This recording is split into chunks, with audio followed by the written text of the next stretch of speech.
Well, आज जो मैं आपको बताने वाला हूँ वो आपको इस जन्म में तो कम से कम करोड़पति बना ही देगा। मेरे को दोस्तों की फरमाइश पे ही मैं ये वीडियो बना रहा हूँ। हमारा सपना होता है या तो हम घर खरीदते हैं या फिर किराए पे रहते हैं, और सभी यही सोचते हैं कि कहीं हम रेंट कहीं ज़्यादा तो नहीं दे रहे हैं, कहीं ये घर इस लोकेलिटी में जो घर जिस पे हम रह रहे हैं क्या वो उसका रेंट ठीक है, या इससे अच्छा तो मैं EMI से ही अपना घर खरीद लेता। ये बहुत सारे सवाल हैं जो आपके मन में भी आते होंगे, और इन्हीं सब सवालों का जवाब आज मैं इस वीडियो में आपको देने वाला हूँ। और यदि आपको घर खरीदना ही है तो आप क्या करें कि आपके पैसे भी बचे और आपका घर भी हो जाए। आइए चलते हैं। हम किराया ज़्यादा दे रहे हैं या कम दे रहे हैं या ठीक दे रहे हैं, इसको जानने के लिए आपको जानना पड़ेगा रिटर्न ऑफ इन्वेस्टमेंट या रेंटल यील्ड के बारे में। मैं बताता हूँ ये आपको ये क्या होता है। मान लीजिए कोई प्रॉपर्टी है जिसकी वैल्यू 50 लाख रुपए है, तो एक किसी भी प्रॉपर्टी पे जो उसका जो एनुअल रिटर्न आता है वो 2 से 4% का एनुअल रिटर्न देता है। तो उस 50 लाख की प्रॉपर्टी पे आपको जो किराया मिलने वाला है वो लगभग 1.5 लाख रुपए वार्षिक मिलने वाला है। ठीक है, तो ये 1.5 लाख रुपए वार्षिक को यदि आप 12 महीने से कैलकुलेट करेंगे तो ये 12,500 रुपये बनता है। प्रॉपर्टी की कीमत है 50 लाख रुपए, ओके, और आपको जो वार्षिक किराया आपको मिलेगा वो 1.5 लाख रुपए मिलेगा, यानी प्रति मंथ 12,500 रुपये मिलेगा। आप भी अपने घर के किसी भी जिस घर में रह रहे हैं ये वैल्यू डाल लीजिए। मान लीजिए, हो सकता है सबकी वैल्यू अलग होती है, मान लीजिए आपकी प्रॉपर्टी जहाँ पे आप रह रहे हैं उसकी कीमत 30 लाख रुपए है, तो 3% एनुअल रिटर्न आप मान लेते हैं। चूंकि एनुअल रिटर्न 2 से 4% ही आता है, ऑन एवरेज हम 3% कैलकुलेट करके रखते हैं।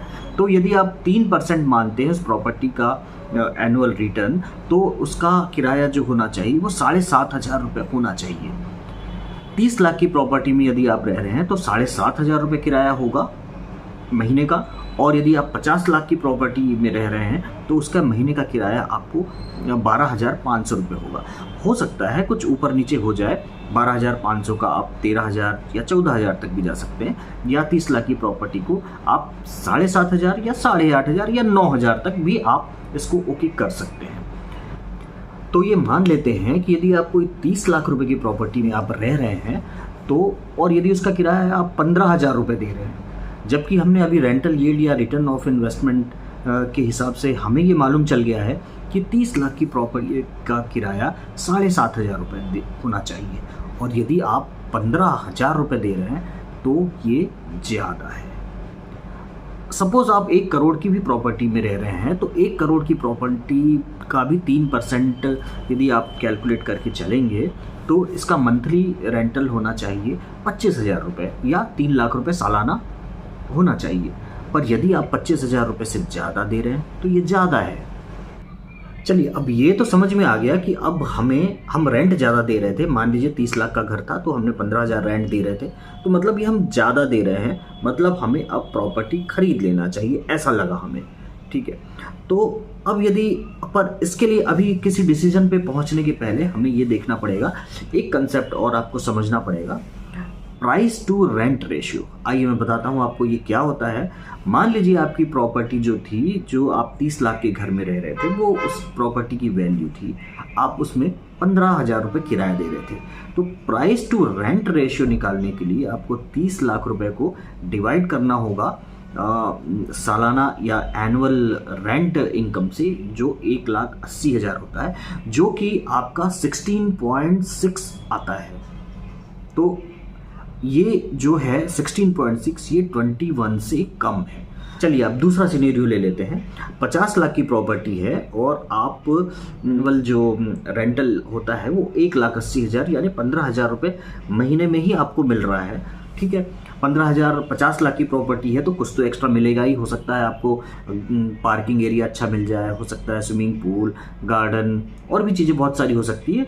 तो क्या आपको ये घर खरीदना चाहिए या 30 लाख वाला घर खरीदना चाहिए? तो इसका जवाब आपको मिलता है प्राइस टू रेंटल रेशियो से। 30 लाख का हमने 15,000 के हिसाब से निकाला तो ये आया 16.6, जो कि 21 से कम है, और यदि हम 50 लाख का सेम सिनेरियो में हम यदि उसकी प्राइस टू रेंटल रेशियो निकाल रहे हैं तो ये आता है 27.3 समथिंग आता है, जो कि 21 से ज़्यादा है। इसलिए मेरा ये कहना है कि ऐसे प्रॉपर्टी में आप रेंट में ही रहिए। इस प्रॉपर्टी को आपको खरीदने की ज़रूरत नहीं है। आपको प्रॉपर्टी अलग अलग रीज़न से खरीदनी पड़ती है। समाज में स्टेटस, दोस्त यार रिश्तेदार, इनको दिखाना है, इसके लिए भी हम घर खरीदना चाहते हैं। तो यदि आप खरीदना भी चाह रहे हैं क्योंकि स्टेटस सिंबल है, तो भी मैं आपको एक कैलकुलेशन और बताना चाहता हूँ। चलिए, अब हमने तो ये फाइनल कर लिया कि भाई हम खरीदेंगे, घर तो हम 50 लाख वाला ही खरीदेंगे। और तो 50 लाख वाला घर खरीदने के लिए आप क्या कर सकते हैं, आप लोन लेने जाएंगे। तो बैंक आपको आजकल हर बैंक लोन देने के लिए तैयार है। आपको लोन ज़रूर मिल जाएगा, लेकिन इसका इंटरेस्ट रेट जो होगा वो 8 से 10% का इंटरेस्ट रेट आपको देना पड़ेगा। चलिए, आप होम कैलकुलेटर खुद ही निकालिए, खुद ही कैलकुलेट करिए। देखिए, अब आप 50 लाख रुपए का होम लोन लेते हैं, 20 साल के लिए लेते हैं और 8% रेट ऑफ इंटरेस्ट के हिसाब से लेते हैं, तो ये आपको महीने का 41,822 रुपये की EMI देनी होगी। और लमसम 20 साल के बाद आपको 50 लाख के 1 करोड़ भी देने पड़ेंगे। आप खुद ही कैलकुलेट कर सकते हैं, ये होम लोन कैलकुलेटर आपके सामने है। अब चलिए दूसरी एक सिचुएशन ले लेते हैं हम कि मान लीजिए आपने होम लोन लिया और आपको 50 लाख का घर ही खरीदना था, पर आप उस 50 लाख के घर को ना खरीद के आप 15,000 रेंट देकर उसी घर में रह रहे हैं, तो आपका अमाउंट जो बचता है 26,822 रुपये। इसका आपने 26,822 रुपये को आप SIP कर देते हैं। SIP मैं आपको बताता हूँ ये क्या होता है। SIP it is a type of mutual fund, यानी सिस्टमिक इन्वेस्टमेंट प्लान। हर महीने ये राशि जो 26,822 रुपये की है, ये आपने जमा करी है। चलिए, आप फिर से अब इस बार आप SIP कैलकुलेटर खोलिए। SIP कैलकुलेटर खोलेंगे तो आप देखेंगे कि 26,822 रुपये की SIP हम एनुअल रिटर्न, यदि हम जो कि म्यूचुअल फंड का 12 से 15% होता है, बहुत अच्छी किस्मत हो गई तो आपका 18% भी हो सकता है, 20% भी हो सकता है, पर ऑन एवरेज हम 15% आपकी रिटर्न मान लेते हैं।